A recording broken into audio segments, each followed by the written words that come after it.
two, one, zero.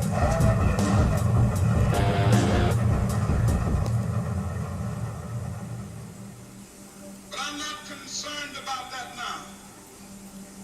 I just want to do God's will. And He's allowed me to go up to the mountain. And I've looked over and I've seen the promised land. I may not get there with you, but I want you to know tonight that we as a people will get to the promised land.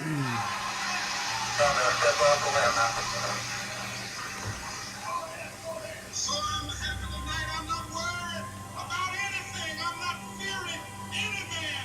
My eyes have seen the glory of the coming of the Lord. That's one small step for man,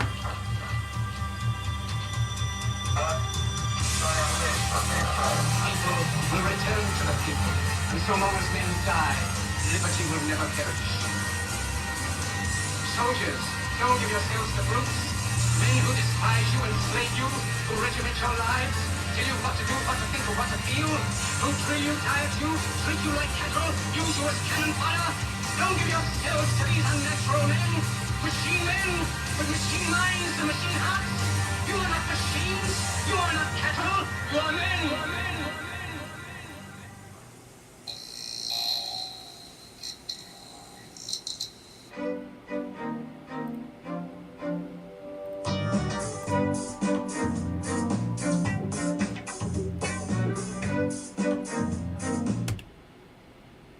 Welcome to the Rock Worldwide Show here on WSHO Sunshine 800 AM. Trey Roberts with you. Yes, I am, as I am typically on Saturdays. Don't know for how much longer. Super busy nowadays. Brand new job and ministry and just got a lot of stuff, man. And not gonna lie, to have my Saturdays back with the fam might be a good thing. So just be in prayer for us, looking for God's will and just kind of some direction on what to do and when to do it. But in the meantime, glad you're here, glad you're joining us. You can watch us on YouTube, Facebook, and on Twitter live. And you can also, if you don't catch us live, you can watch it at your convenience. We archive all the shows at the social media sites. And so you can, I know you're on social media all day, every day, so you might as well get caught up. And listen, this is what I recommend. You can easily listen to me at 1.5. So speed it up to 1.5. And it actually makes the show a little bit more entertaining. I'm not going to lie. When I've gone back to, listen to myself and see what the heck I said, I almost can't stand to hear myself in real time or in regular speed. So 1.5, just a little more entertaining. Picks up the pace, goes by a little bit quicker. You don't have to spend a full hour, save you some time and get through everything a lot quicker. I wish there was a live 1.5 button. That's what we try to do with a large mocha granita. But sometimes it doesn't always work. All right, so we're going to do a little something different. I don't know if I'm going to get to the news of the day or news of the week per se. I want to share with you kind of an experience that I had this week. One of the things I'm doing right now, for full disclosure, is I am currently at Asbury Theological Seminary, and I'm pursuing a master's degree in mental health counseling. I think I've said this before, but one of the things that I've been having difficulty with, and have been doing so for a number of years now, is when I talk with Christians, I have a difficult time discerning if I'm talking to someone who has been given some bad theology or has accepted a picture of God, of his character, of his nature, and the picture, if you will, that they have received has elicited in them some sort of mental health crisis, some kind of trauma response. You know, kids, I've talked to many Christians who have grown up and they were literally during childhood, they were traumatized by the idea that at any moment, these were kids who had already accepted Jesus Christ as their personal Lord and Savior. And these were kids who were just living in their children's world. They were going to school, they had friends, some of them were church friends, some of them were unchurched friends, some of them were neighborhood friends, but they were just sort of living their lives, and yet they were wrestling with, at a very young age, the idea of whether or not, as kids, you know, they were doing some of the wrong things, and many of their parents, with the best of intentions, 100%, I want to say, I think they had the best of intentions. But these parents would sort of use a lot of this dispensational rapture theology to more or less scare the children into behaving, into just obeying and doing the right thing. And I don't, as a parent, I get it, you know, like I don't really fault a parent for wanting their child to stay out of trouble. I really don't. And really, I would hope that some of those parents, being a Gen Xer myself, I would hope that a lot of people like me who are now parents would have a great deal of compassion for like our parents. And in a lot of ways, like our grandparents who, you know, just they did the best that they could do with what they had, with what they knew, with what they were being taught, with the churches that they went to. So this isn't like a blame game or anything. But so when I talk to a lot of Christians, again, sometimes I think, is this person not thinking well about God, about the character and nature of God, about who God is? And in doing so, and in thinking poorly, it's causing them to have mental health issues. Or am I speaking to someone that because of life and the pandemic and the 24-hour news cycle and the constant fear that is put out and engaged with on social media and in our churches, like, is that dealing with that crisis, is that causing a person to not be able to think well about God or think through some of these doctrinal ideas about eternal security, where people are going to go after they die, the fears that they have for their children? Because I think most people tend to think through their theology.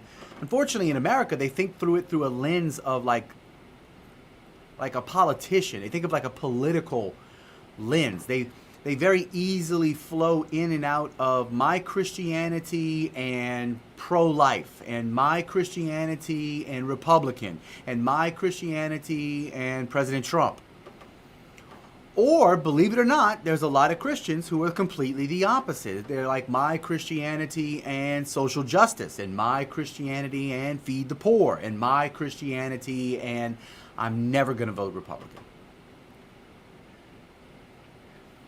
So, I decided to pursue a degree in mental health counseling, and I've really been enjoying it. Learned a lot. Been learning a lot. I'm only in my third semester, so I've got about, I think, 3 more semesters after this one. So, still a long way to go. Not even quite halfway through. But I had an interesting experience this week, and it's one that you and I will probably be familiar with. You know, you hear people that work. You hear people that work with homeless and drug addicted people, and a lot of times those people cross over. And a lot of the homeless people are drug addicted. But what I'm learning is a lot of the people, like here in New Orleans, we see a lot of people living under the Claiborne overpass. We see a lot of people living under the Greater New Orleans Bridge and the Pontchartrain Expressway, especially downtown New Orleans. This summer when I flew out to Portland, I mean, Portland was the same exact way. times 10. I mean, we have a really, really big problem. You've heard a lot of the news stories coming out of San Francisco about the homeless problems. And I think this week in New York, there was a story about some guy that stabbed a lady to death in New York for no reason other than he's mentally ill. And I think recently I also saw something about a guy who every single day he sees this one particular man come out of his building.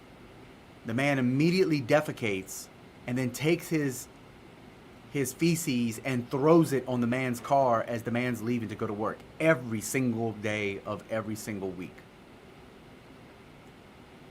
So we know this is, I'm not saying anything controversial right now. We know we have a major homelessness issue in the United States of America. And we know that of the people who are homeless, we know that a very high rate of them are dealing with major mental illness. Now remember, there's a major difference between mental illness and mental health issues. Okay, mental health we all sort of can work on and at times have better or worse mental health. It can be times of stress, times of depression, times of grief, times of anxiety, and those things kind of come and they kind of go. They ebb and flow with life. And then there's people who are broken, shall we say. Their brains just don't work, and they have mental illness. They have disorders that are a part of psychiatry and psychology, and you can buy a copy of the DSM-5, and you can look in there and see what all the disorders are. And these are disorders that you sort of can't fix. You have to basically become aware of them and then manage those issues and those symptoms. Become more aware, if you will, of the situation that you're dealing with. And so our homelessness situation right now that we see across America is one where these people don't have long-term, semi-permanent asylum options. And I know as soon as I say the word asylum, it brings up like One Flew Over the Cuckoo's Nest type situations, and that's not what I'm referring to, but like we don't have those long-term behavioral health units anymore. Even our behavioral health units that we have in our hospitals here locally or around the country, like it's frowned upon to like put people in this. And so I'm taking a class on psychopathologies this semester, and one of the things that we have to do in psychopathology is we have to do a group presentation. And so that group presentation has to be done later in the semester. And so we were meeting, and one of my group members that we're going to be presenting with, we were getting to know each other on some Zoom calls and stuff. And come to find out, she shared some things about her personal background of dealing with addiction and dealing with trauma as a child and dealing with a lot of different things. But like primarily what she does now, and for the reason that she's pursuing this degree, is that where she's from, she works with a lot of the homeless in her community. She feeds them, she gives them water, she gives them clothes, she tries to help them with hygiene, but she's an expert in what we call harm reduction.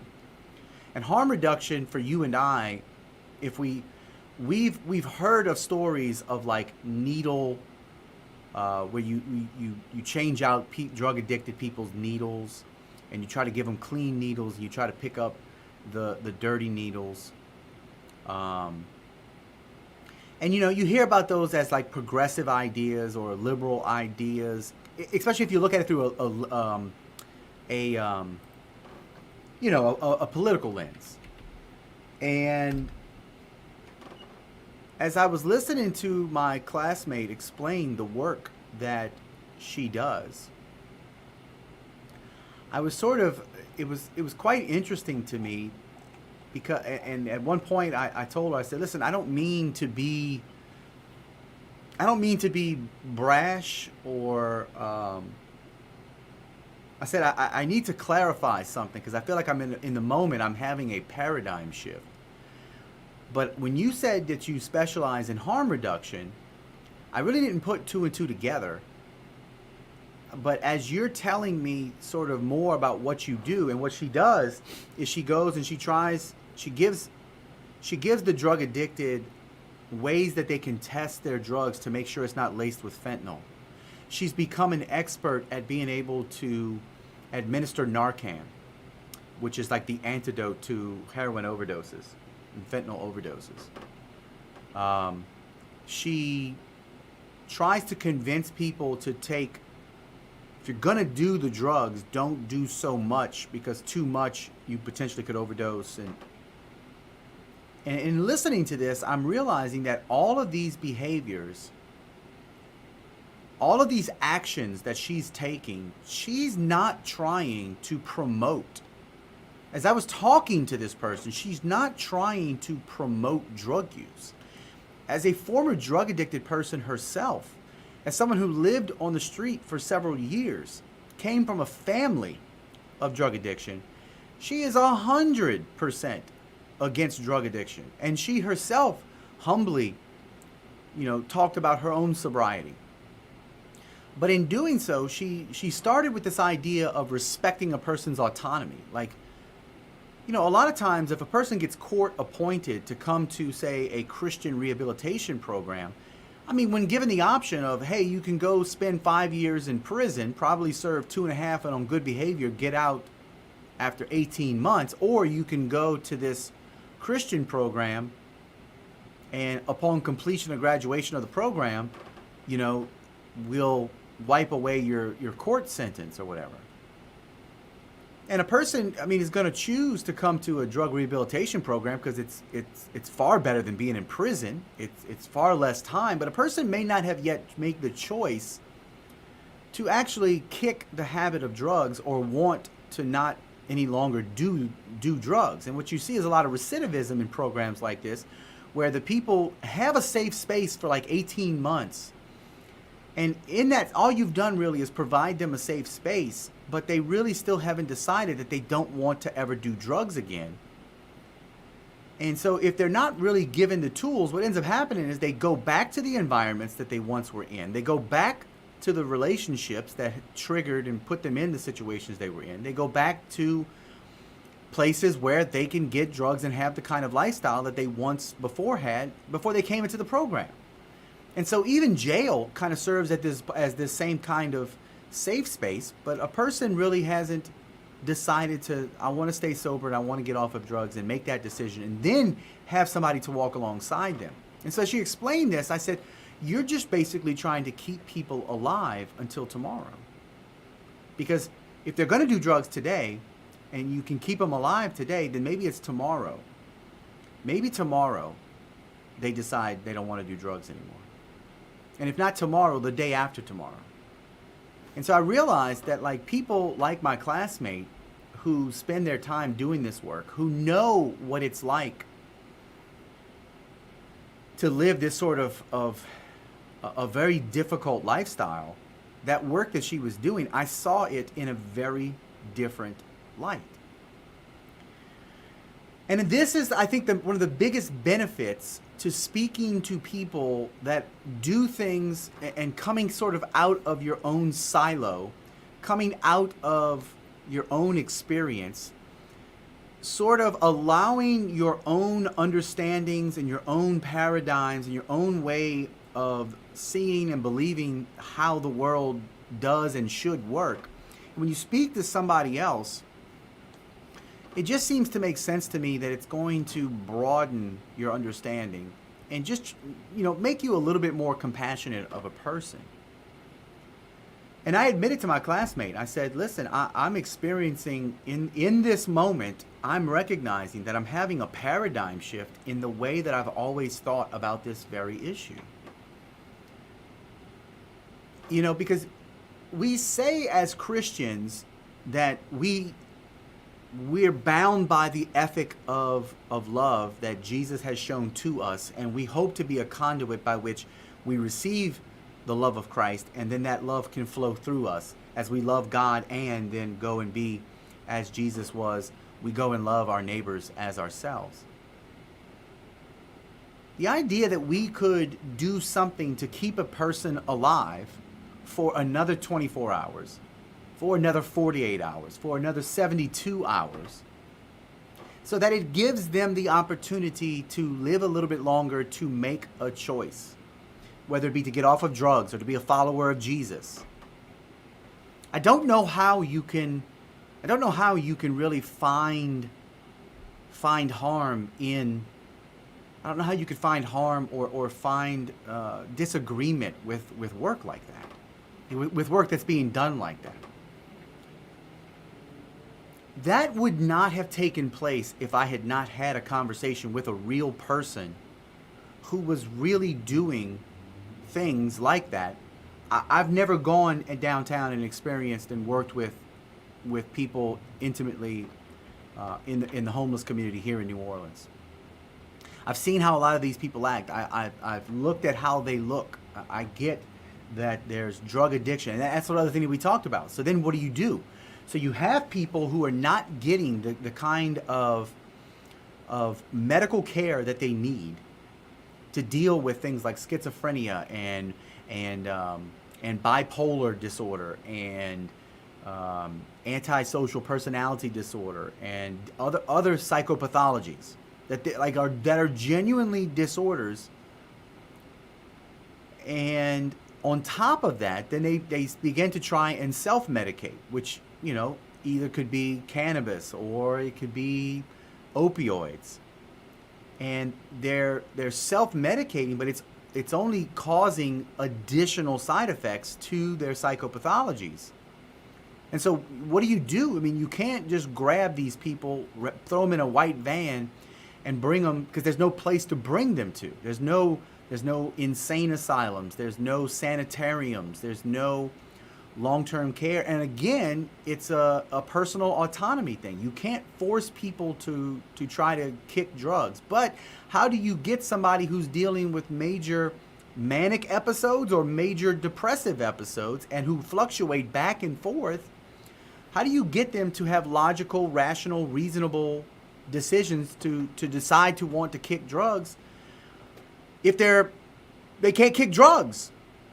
And so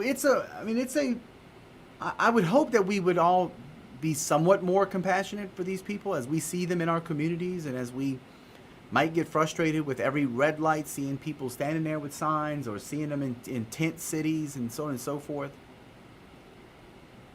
But I think it's also incumbent upon us, in like most things in life.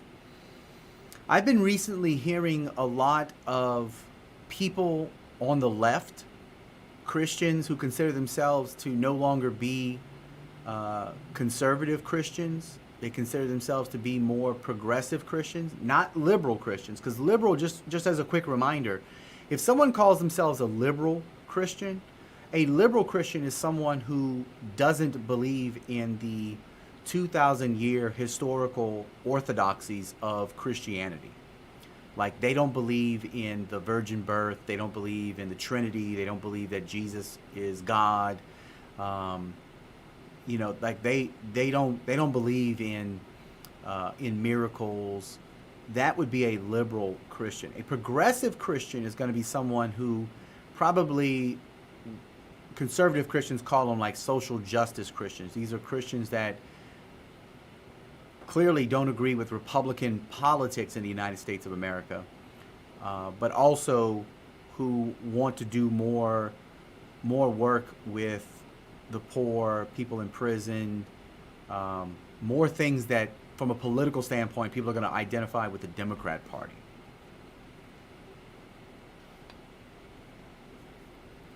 Now, in either case, I think it's probably a good idea to not base your Christianity off of your political leanings, regardless of if you are a donkey or an elephant. That's one of the things that we've really tried hard to do here on the Rock Worldwide Show, is we've tried to bring the news and the current events of what's going on in our country and in our nation, but we've tried to be less partisan, because I think it's one of the things that has happened in Christian radio and in a lot of Western conservative Christian fundamentalist circles, is we've sort of siloed ourselves, and we've maybe attached ourselves a little too closely, to to the Republican Party, to quote unquote conservatism from a political standpoint, and we've gotten away from a little bit of what Jesus came, like his purposes for coming. And because Jesus' purposes for coming to earth, according to Scripture, is more than just where you're going to spend eternity and where you're going to go when you die. But what we like to do is go, okay, well, listen, I'm a Christian. I've committed. I've accepted Jesus. I know I'm going to heaven. Therefore, what else is there? I guess it's try to line up the way I vote and the policies that I support with that same kind of conservative understanding of the Bible. But I think it's important, and I've had over a year of now doing this, of getting out into the city of New Orleans with my new job, going places uptown, being in a lot of areas that are very openly homosexual, very pro Black Lives Matter, a lot of college-aged people and heavy interactions with people. Just really spent a lot of time interacting with unchurched people over the last year. And some of this began even years before this last 12 months of my life, because in doing a lot of like rideshare, I was driving a lot for Lyft on weekends and in evenings, and it allowed me to meet a lot of people from a lot of different places with a lot of different experiences, and it was very enriching to me personally. So many of us silo ourselves into our church communities. When I say silo, we tend to wrap ourselves with people who only think and believe and speak and say the things that we think and speak and that are like us. Because the more we surround ourselves with people who are like us, the more we feel assured about us. When you're surrounded by people who don't think like you, it causes you to expand the way you're thinking and to question a lot of the things that you think more. But the bigger challenge is that we have, and we've talked about social media and the influence of social media in the past. Relevant Magazine, this is an article from about a year ago. The top 20 Facebook pages for Christians. So if you take the top 20 pages on Facebook and you that consider themselves to be Christian and have the most interaction with American Christians, 19 of the top 20 pages for American Christians on Facebook were run by Eastern European troll farms overseas. This was a story that I don't know if people heard about it, but this is part of the reason that, like, being on social media, especially being on Facebook, and this is really for my older Christians, because most young people today are sort of getting away from Facebook. So this is like people my age and older. And you need to understand that, like, being on Facebook is not real life.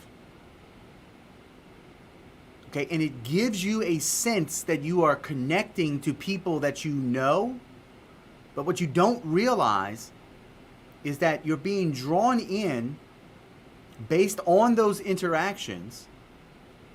You're being fed more of what the algorithm and content facilitators are determining that this is what you want anyway. So it's not so much, we talk about the algorithm and we talk about Facebook and Twitter and how it sends you things to make you angry, or it sends you things to make you happy, or it's got to send you something that's got an emotional appeal so that it's got the hook in you.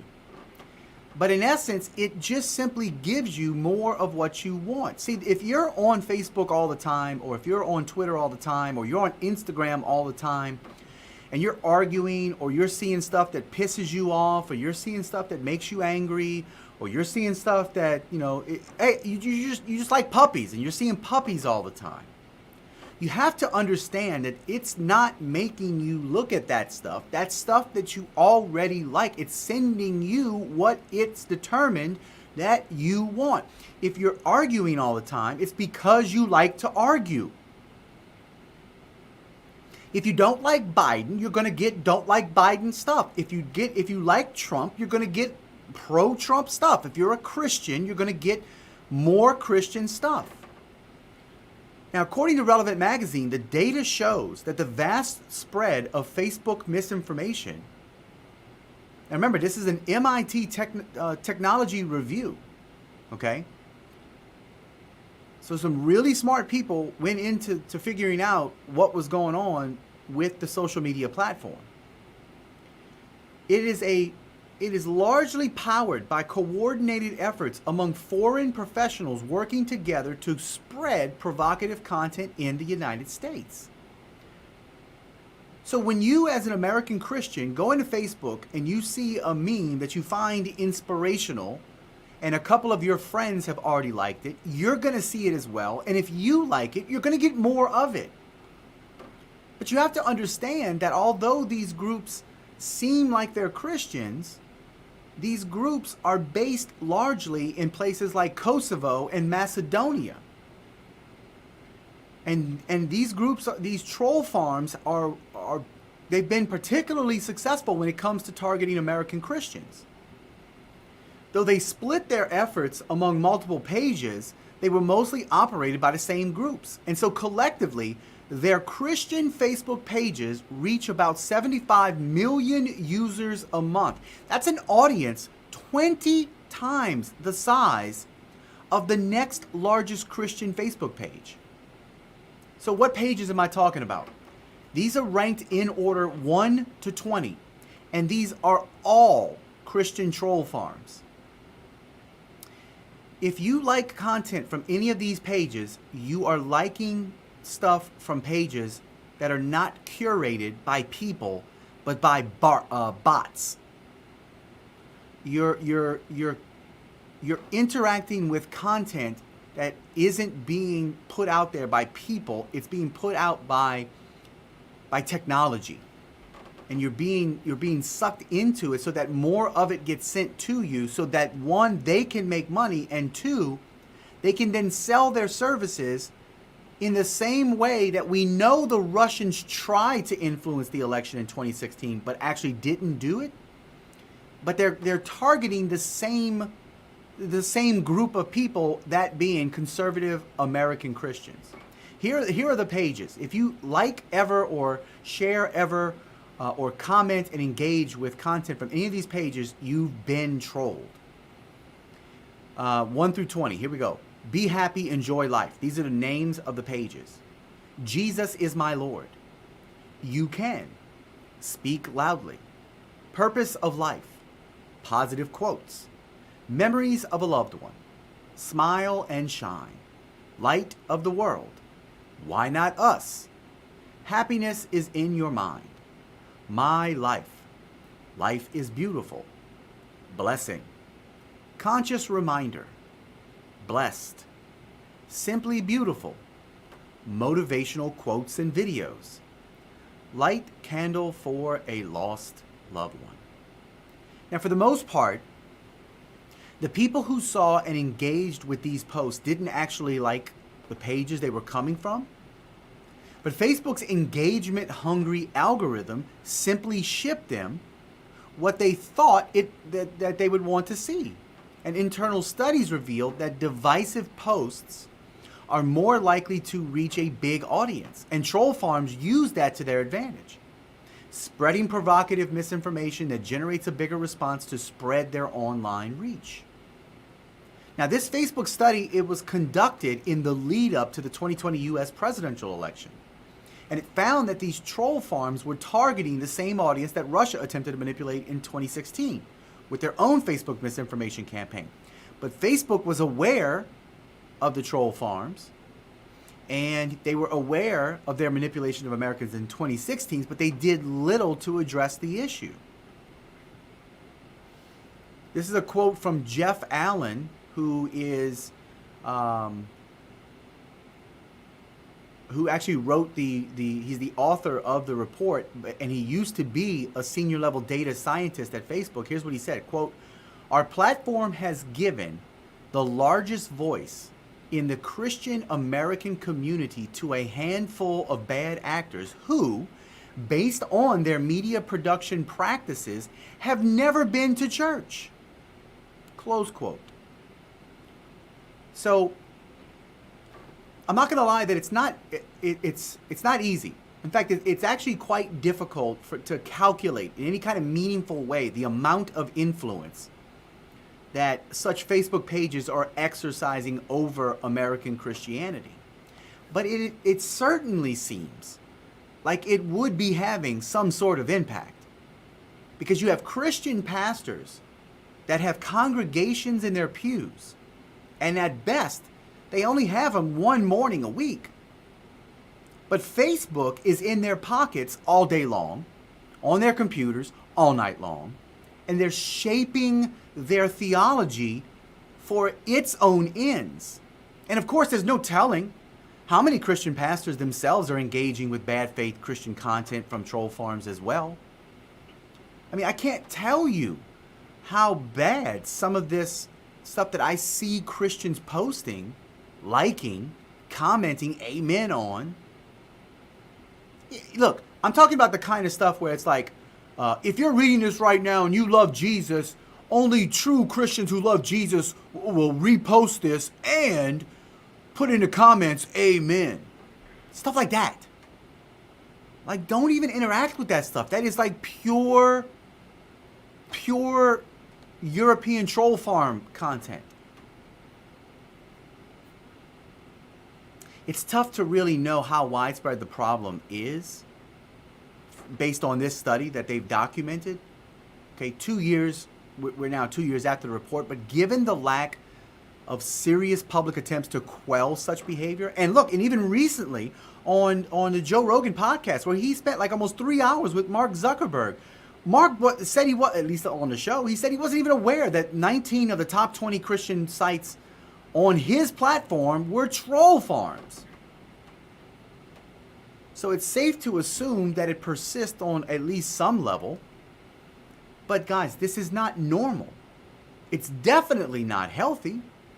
Because, listen, you're helping to empower inauthentic actors to accumulate huge followings for largely unknown purposes. And the biggest thing is that it's bad theology. It's bad theology in this way. Let me explain to you.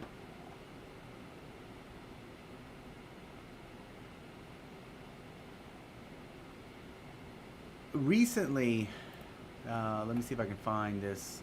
Yeah, this is from Slate, and this when did this come out? Let's see. This is as of this week, just a couple of days ago. Why growing parts of the Christian right are convinced it's the apocalypse.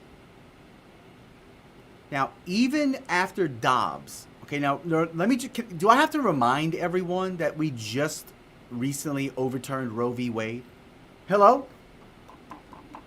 Is this thing on? We just scored one of the biggest victories of the last 40 years in American political history. I mean, maybe the biggest political victory in my lifetime. I'm 45 years old.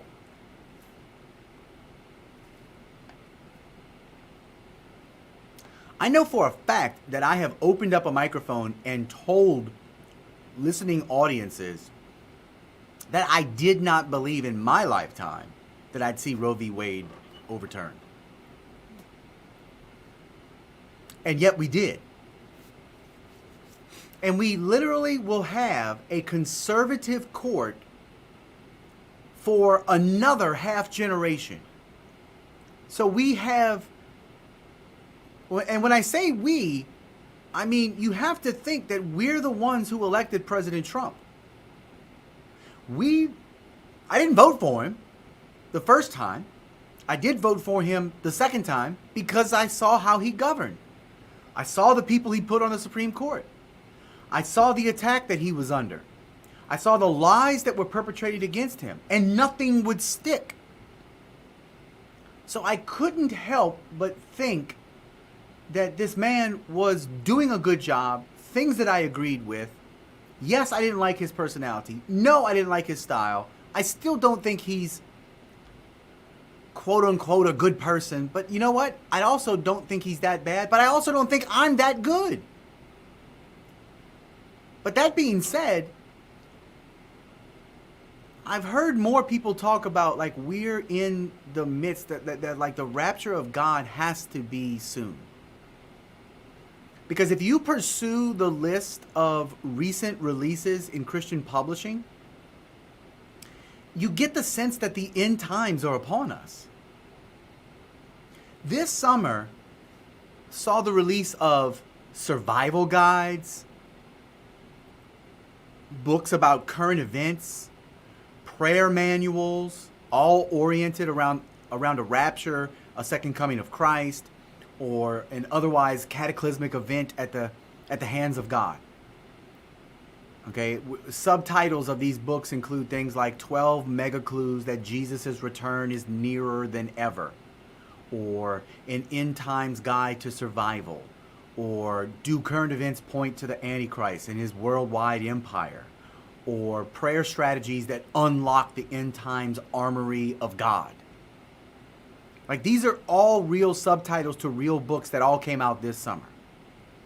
And according to Publishers Weekly, this spate of end times books is being printed to meet demand.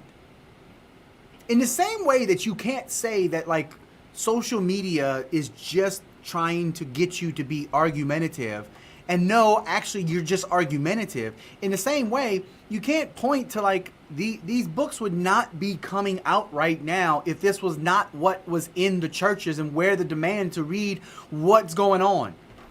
We are at a crisis right now of people using the 24-hour news cycle as some sort of measuring stick on how to interpret the Bible. And I understood a long time ago when I first started trying to really understand how to study the Bible. One of my early mentors and teachers said, and you'll know how long ago this was because nobody does this anymore, but he said, don't use a newspaper to try and interpret your Bible. But I would say don't use cable news. Don't use websites. Don't use those things to try to interpret your Bible, to try to unlock understanding of the text. So this is the demand. This is what readers, this is what you want. You want these things because you want these things to confirm what you already believe. And at least some of them, like the editors at Imprint Harvest Prophecy, which was founded last year, told Publishers Weekly that they had seen a, quote, strong surge of interest because there is so much happening in today's world that parallels end-time signs given in the Bible, close quote. There's no denying that the apocalypse is currently having a moment, okay, culturally and politically. I mean, the left thinks that January 6th was, a political coup. The right thinks that we're heading for Gulagville and pure communism if Joe Biden or Kamala Harris, or Bernie Sanders get into office. Okay, so the left and right is not to mention that, but I've heard phenomenally smart Christians like Greg Boyd or like Scott McKnight just drive the fears around pandemics and climate change and racism is worse than it's ever been, as though like the 1950s never happened. And like Slate's like, partially it could be driven by the pandemic or fears of climate change. Those are actually frightening apocalyptic scourges. Not really. But Russia's war has also set off alarm bells for certain evangelicals. as if there was a Cold War tradition of identifying the country variably with Gog or Magog. But it seems like an odd time for doomsday fervor, given the ascendancy of the religious right in American politics right now and the current makeup of the Supreme Court. I mean, like, why at this moment, when the Christian right should be feeling more empowered, would the end of the world be so trendy? Now, Tommy Ice, who is a retired theology professor and the director of the Pre-Trib Research Center, he hosts an annual conference discussing the pre-tribulational rapture. A lot of you are familiar with Tommy Ice, which refers to a rapture or a disappearance of the faithful, an event that in his belief will occur before a 7-year period of hellish events on earth. Ice is an evangelical and personally believes in a coming rapture, but he isn't as eager as many other Christians to read the signs of its work in motion. Ice believes we live in unholy times and looks forward to the second coming. We are living in the last days of the church age, he believes, but are not yet in the time of tribulation. Others, though, are eager to believe that Bible prophecies are already being fulfilled. As someone who hosts the major annual conference debating these apocalyptic prophecies, Ice understands their perspective. It's dark. It's a dark time in his mind. But he said the pandemic had nothing to do with these beliefs. Quote, "The reason it's happening is the totalitarianism in the United States," close quote. He said that, quote, "It's because of the seemingly overnight decline of America from our perspective. It's a huge shift, the stealing of an election. When has that ever happened in the United States?" Close quote. So for him, the stolen presidential election, along with, he believes, stolen elections of the two 2020 Senate races in Georgia, clarified the depths of the nation's degeneracy. Which, by the way, all of the election fraud claims that ICE cites as signs of totalitarianism have been thoroughly debunked. I know that's not going to make me popular, but there just simply are not. There has not been anything that rose to the level to show the type of election. Yes, there have been convictions. I'm aware of pretty much all of them in all of the states. I'm aware of all the law changes that were illegal, but there's no way to go back and change that without throwing out complete states worth of elections, of votes. And you're just not going to be able to do that. We don't have the due process, if you will, to be able to go back and do that. And by the way, that's not a new thing. Just stay with me for a second, because in the last couple of minutes here, I'm going to try to go back and give us a quick history of the last 22 years. He goes on to say that he said that was lining up with what was going on, with what it is going to be like after the rapture of the church, when you have the Antichrist coming from Europe, who's going to be the world ruler. ICE, like many evangelicals and especially Pentecostals, subscribe to the belief that after a set of foretold omens and a 7-year tribulation period of nightmarish calamities, Christ will return to rule the earth for a 1,000-year period. This particular view, known as the premillennial dispensationalist interpretation of the events of Revelation, Ezekiel, and Daniel, is not popular among Catholics or mainline Protestants who see the references in the Bible to a 1,000-year reign of Jesus as largely metaphorical, and indeed many Christians see the time where we are in currently as being the time of Christ's rule, having been blessed by his sacrifice. But these are variations to eschatological beliefs, depending on sect and individual beliefs. Some believe the rapture will occur before the tribulation, some after, and some not at all. Many think the Antichrist will appear, some don't. Some people believe more specifically that the forces of evil will attempt to gather the countries into a one-world government, or alternatively, one world economy, and then we'll cede humanity's power to the Antichrist. But in general, most evangelicals believe in the broad idea that as evil ascends, the end times draw closer. And as I sees it, the Holy Spirit dwells in each Christian believer and acts as a restrainer that prevents evil from reaching upper limits, which would, when reached, trigger the beginning events of the end times. So the growing secularism of the world, in his view, erodes that protective barrier. And he described the U.S. as the only country that was founded with specific Christian Protestant principles, and noted that it was the major remaining nation to be a big Christian center spreading the faith. Until the mid-1800s, almost everything was run by Protestant Christians. Many state constitutions until the 1830s, you had to believe in the Trinity to run for office. Christianity, in that sense, is dead in this country, close quote. So secularism within the government and the public life, he said, has led to anarchy, and the stolen 2020 election are the proof.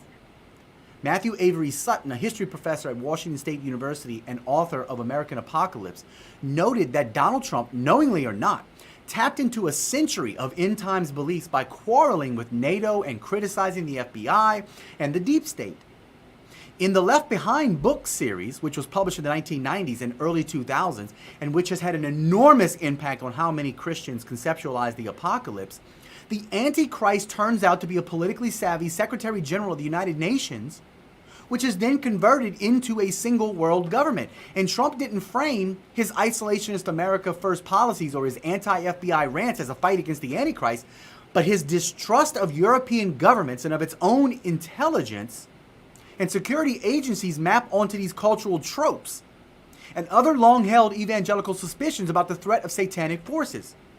It's all about fighting one world government and the coming dominance of the Antichrist so we can stand against evil. So when Trump spoke of elections rigged by a powerful and evil deep state, he might not have known just how primed his evangelical audience was to believe in a powerful, organized, and satanic opposition. So for those of us who deeply believe in the devious powers of the Antichrist, stealing an election looks like a simple first step into an even larger plan. I want you to remember something. In 2000, when George Bush won the Electoral College, but came down to Florida and a few hundred votes in Florida, when he defeated Al Gore, it was the left in 2000, and for most of the George Bush years, for those 8 years afterwards, it was the Bush years that Bush was an illegitimate president because he had stolen. His brother was the governor of Florida. Do you remember that? That's the year 2000. That's just 22 years ago. And in those 8 years of George Bush, you basically obliterated the conservative movement because George Bush created the biggest government entitlement and the biggest government agency in the Department of Homeland Security. When he created the donut hole, it was the biggest carve-out entitlement, government-sponsored entitlement for old people so he could get reelected in 2004. Gets reelected and then decides to start abandoning the free market. Many of the people who started coming alive politically of my generation did so at the end of the George Bush administration. And it was this idea that we had gone to war, that Bush was just avenging his dad's loss in Iraq, and so we were in the Iraq war. Why are we attacking Iraq when we should have been going to Afghanistan? And then we also went to Afghanistan, and we never actually got bin Laden, although that's what we were supposed to be getting. And so it was just, the government grew and grew and spent, and people were tired of the auto bailout, Hank Paulson, and Too Big to Fail, and all the bailouts came shortly thereafter, and then Obama comes in. And Obama comes in and he tells us, he says, we are 5 days away from fundamental transformation of the United States of America. Michelle Obama says that for the first time in her adult life, she is proud to be an American. Michelle Obama says that Barack knows he's going to have to change our traditions. He's going to have to change our history. Guys, they were announcing that they were bringing in critical race theory. Barack Obama's mentor at Harvard was the man who created what became known as critical race theory, his Harvard law professor.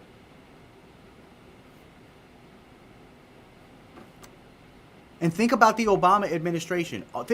Think about all the things that during the Obama administration that came in, that were brought up. You had the great stimulus heist, where Obama took trillions of dollars in stimulus spending and created basically zero private sector jobs. You had Operation Fast and Furious, where Obama had an insane gun running program that actually killed Border Patrol agent Brian Terry. You had Eric Holder, the Attorney General of the United States of America, who was held in contempt by Congress because he would not come and testify for congressional hearings. You had Obamacare that should have been easy to be pushed through, but it wasn't because we the people were showing up at town halls, and we had this thing that we created called the Tea Party. And so finally Obamacare gets run through, and it was openly a Trojan horse for single-payer care to take over the entire healthcare sector. And of course, we remember, if you like your health insurance plan, you can keep it. No one will take that away. And that hasn't happened. You had the spying of journalists, of people like AP reporters and James Rosen of Fox News. You had the IRS scandal, where pro-life and Tea Party groups were being denied tax-exempt status. They were being... You had the politicization and allowed Lois Lerner to basically retire with a taxpayer-funded retirement. You had Benghazi and all of Hillary Clinton's screw-ups. You had the Obama administration knowing that Hillary Clinton had a secret server and let her do it. I mean, she had classified information. Does that sound familiar? Mar-a-Lago? You had the Pigford scandal, which was the abuse of a program using taxpayer dollars meant to compensate minority farmers for racial discrimination. There you go, right there. That's critical race theory. You had the NSA spying scandal with Edward Snowden and everything that he released. Consider him a traitor or not, we know that the NSA was scooping up American metadata. You had the Sergeant Bo Bergdahl, who left his post, went over to the Taliban. Soldiers died looking for him, and then we traded 5 high-profile Taliban prisoners for him. You had the Iran nuclear deal and a ransom payment. We paid billions of taxpayer dollars that they turn around and use for worldwide terrorism. We had the EPA and the polluting of the Colorado River. The EPA turned the river orange by unleashing water from closed copper mines, and nobody in the EPA got punished. You had the General Services Administration scandal, where they were throwing lavish taxpayer parties, and the administration tried to cover it up. You had the VA death list scandal in the Department of the VA. Veterans were on secret death lists, and executives turned in phony status reports so they could get big bonuses. Then you had Solyndra, which was all green energy scandal. Crony capitalism, $535 million taxpayer dollars just for somebody that gave Obama money. You had the Secret Service going wild. White House fence jumpers, tipsy Secret Service agents driving cars into security banners. Agents soliciting hookers in Colombia. That's all under the Obama administration. And then you had shutdown theater, which during the government shutdown of 2013, and by the way, you also had Putin annexing Crimea during that time. Sound familiar? So all of these things, and while all that's going on, you've got hands up, don't shoot. You've got all of the race stuff. All of that stuff was Obama. We didn't get Trump because of something going on within America. We got Trump because the Republicans were not fighting for us during the Obama years. They did nothing to stop President Obama and his agenda. They allowed him to go out there and say, if I had a son, he looked like Trayvon Martin. They allowed him to go out there and call the Boston police officer that he acted stupidly and have a beer summit with Henry Louis Gates. He allowed Eric Gardner, I Can't Breathe. He allowed Ferguson and the Ferguson Effect and the rise of Black Lives Matter came to ascendancy under the Obama administration.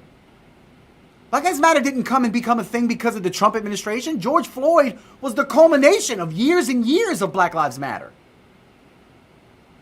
And Trump, although I don't think he's a good person, he was the right person to punch back, which is very not Christian-like in my opinion, but it was necessary in our political because there was no Republican who was willing to step up and fight the media and the institutions and the cultural war that we saw. And man, if COVID wouldn't have happened and the economy wouldn't have gone south, he probably would have been reelected. Because it gave Joe Biden a reason to stay and not get on there and not have a gaffe and the economy would have been great and people wouldn't have been freaked out because of COVID. But we've got to somehow or another, we've got to move on. And we've got to figure out a way that we're going to be able to move on from all of this, because you got the midterms right around the corner. This is something we cannot screw up. We can't screw this one up. The midterms are right around the corner. And the greatest thing that the Democrats have is President Trump. Because everybody on the left in every institution is against President Trump. And I don't know, because of Dobbs, I don't know if we're as animated as the left is right now. Hey, remember to oppose progressivism wherever it rears its ugly head and illuminate the light of truth. We'll see you next time.